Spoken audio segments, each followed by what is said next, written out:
Direto para o Rio de Janeiro.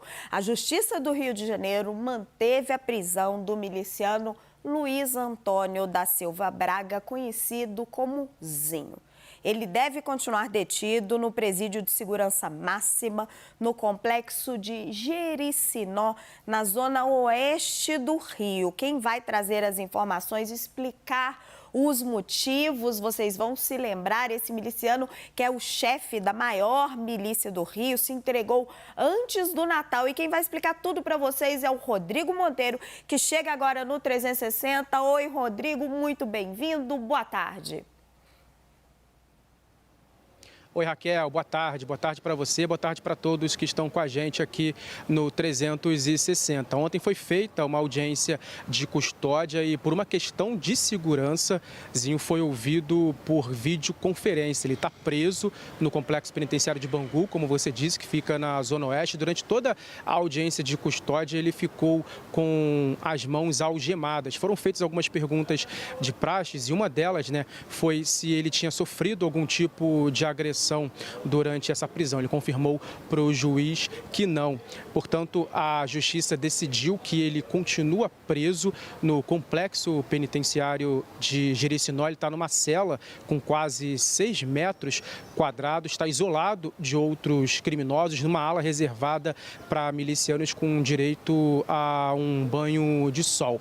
Ele se entregou, como você disse, no dia 24, na tarde do dia 24, na véspera de Natal, depois de negociar essa entrega com a Secretaria de Segurança Pública do Rio e também a Polícia Federal. Zinho era um dos mais procurados, se não o mais procurado aqui do Rio de Janeiro, chefe da maior milícia que atua no estado, principalmente na zona oeste da cidade. É também apontado como um dos mandantes da morte do ex-vereador Jerominho. Estava desde 2018 foragido com 12 mandados de prisão expedidos pela Justiça, mandados que estavam em aberto pelos crimes, por exemplo, de homicídio, organização criminosa e lavagem de dinheiro. Como eu disse, ele se entregou no dia 24 e, portanto, ontem a Justiça decidiu que ele fica preso no complexo penitenciário de Bangu. E a Polícia Federal ela continua nas investigações, ela continua ampliando toda essa investigação depois de atingir um braço político e outros criminosos também, outros milicianos, até que chega essa entrega. Ele se entrega, ele negocia com a Polícia Federal e com a Secretaria de Segurança Pública e se entrega às vésperas do Natal aqui do Rio. Raquel. Muito obrigada pelas informações, Rodrigo, direto do Rio de Janeiro. Gente, vou trazer mais detalhes agora, mais bastidores sobre essa investigação da Polícia Federal, que, como o Rodrigo estava falando, ela não encerra com a prisão do Zinho. Na verdade, ela está só começando. Vou contar para vocês o que eu apurei com os investigadores que estão envolvidos nessa história. Vem para cá, gente, comigo. A Polícia Federal ela já iniciou o mapeamento do possível sucessor do Zinho no comando dessa que é a maior milícia do Rio de Janeiro. Ele estava foragido, era o foragido mais procurado da capital fluminense, Luiz Antônio da Silva Braga, e entregou-se na véspera do Natal. Os investigadores envolvidos no caso me dizem que o trabalho segue a todo vapor. Eles têm que analisar o material apreendido nas operações mais recentes e reconhecem que o grupo está apenas enfraquecido. Eles acreditam que o Zinho já nomeou um sucessor e um coordenador das operações. Lembrando que ele tinha 12 mandados de prisão e estava foragido dentro da própria cidade, para vocês verem o grau de complexidade e as conexões poderosas que esse miliciano tem. O Grupo de Investigações Sensíveis e Facções Criminosas, conhecidos como GISE, da PF, está atrás dessa milícia já faz 1 ano e meio. Nas últimas semanas, a PF deflagrou as operações Dinastia 2 e Batismo. Essas operações atingiram, respectivamente, os núcleos financeiro e político do grupo. Na Operação Batismo, do núcleo político, o alvo foi a deputada estadual Lucinha, do PSD, que era chamada de madrinha pelos milicianos, mas as investigações já estão apontando que as conexões políticas dessa milícia, desse grupo, elas vão muito além. Os policiais também explicam que essa é uma dinastia, por isso o nome das operações. Ela já foi comandada por Carlos Alexandre Braga, o Carlinhos Três Pontes, e por Wellington da Silva Braga, o Eco. Os dois são irmãos de Zinho e foram mortos em confronto com a Polícia Civil do Rio. A PF acredita, inclusive, que o medo de morrer foi um dos motivadores para Zinho se entregar à Polícia Federal na véspera do Natal, uma negociação que durou 10 dias. O miliciano se apresentou diretamente aos federais sem participação da Polícia Civil e aí foi encaminhado direto a esse presídio de segurança máxima. Existe uma expectativa entre as autoridades que Zinho acabe em algum momento colaborando com as investigações em troca de benefícios, a chamada delação premiada. Mas esse é um processo complexo e que às vezes leva tempo e pode acabar não acontecendo. O que me disse um investigador, vou abrir aqui uma aspa para vocês do que eu ouvi, para vocês entenderem a complexidade disso. Essa milícia existe há 2 décadas, me disse esse investigador.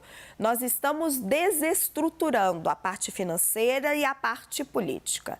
A prisão do Zinho não muda praticamente nada. Estamos apenas começando. Agora eu vou chamar o Theo Cury para conversar com a gente. Theo, faz tempo que tem disputa entre a Polícia Civil do Rio de Janeiro, a Polícia Federal, que agora está entrando mais firme nessa história. Não passa desapercebido que o miliciano tenha se entregado direto da PF, que os 2 irmãos dele tenham morrido em confronto com a Polícia Civil do Rio. Como é que você enxerga, como é que as suas fontes veem esse protagonismo da PF nessa operação, no processo de rendição do miliciano e nessa investigação em si? Raquel, tem várias camadas, né? Houve uma preferência dos advogados do Zinho em negociar diretamente com a Polícia Federal a rendição dele. Ele foi para a superintendência da Polícia Federal, se entregou aos agentes da Polícia Federal que o levaram até as autoridades do Rio de Janeiro, aí sim por meio da Secretaria de Segurança Pública. O que acontece é que existe, nesse caso específico, um protagonismo da Polícia Federal em uma área em que a Polícia Federal atua com menos intensidade, mas que a partir de agora, de acordo com as conversas que eu tive com integrantes da Polícia Federal, deve passar a atuar mais. Então a gente deve acompanhar com mais frequência, ao longo dos próximos dias e das próximas semanas, uma atuação ainda maior da Polícia Federal no combate à criminalidade, obviamente atuando em conjunto com a Polícia Militar e também com a Polícia Civil do Estado do Rio de Janeiro. E eu disse que a gente vê uma série de camadas nesse caso, porque é a Polícia Federal, no âmbito federal também, em meio às críticas que foram feitas ao governo do presidente Luiz Inácio Lula da Silva, críticas com relação à forma com a qual o governo lidava com o combate à criminalidade, com o combate ao crime em diversos estados brasileiros, o que fez com que o ministro da Justiça e Segurança Pública, Flávio Dino, fosse alvo de diversas dessas críticas, principalmente no início do segundo semestre. Isso aconteceu no estado da Bahia, um estado governado pelo Partido dos Trabalhadores, partido do presidente Lula. Ao longo dos últimos anos, houve um questionamento muito grande com relação à efetividade da atuação do governo federal no combate à criminalidade. Obviamente que é um combate que é feito em diversas esferas, tanto na federal quanto estadual e municipal, mas isso permeou diversas desses questionamentos e das críticas e vai permear o debate das eleições municipais do ano que vem. A gente vem tratando sobre esse assunto aqui na CNN, em todos os nossos jornais ao longo das últimas semanas.